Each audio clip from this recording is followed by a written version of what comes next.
What's up, guys? It's Dante down here, Raceway Kia, your Kia guy for life. 610-931-6939 is how you text me. If you ever want to see a specific Kia related video, let me know. I'll add it to the list and I'll try to make it for you guys.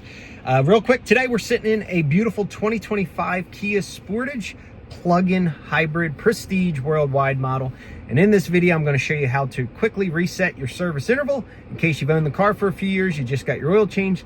Maybe you need to set your service interval, or maybe the dealership forgot to reset the oil change interval and you just want to save a trip and do it yourself. Enjoy the video. Thanks for watching. All right. Anyway, guys, we are inside the car. Here is your infotainment screen.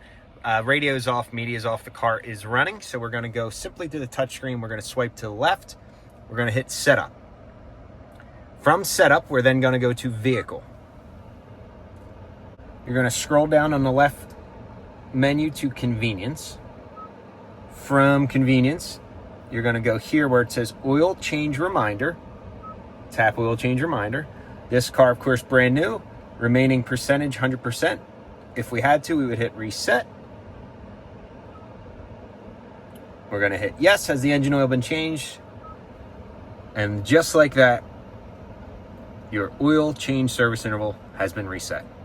So as always, guys, hope this quick video helps you. Be sure to like, comment, subscribe. Text me 610-931-6939. Guys, if you got a brand new or certified pre-owned or used Kia that you've had for years, and maybe you need some tech tips or advice on how to reset your interval on your car, I'll help you out. Thank you guys for watching, as always.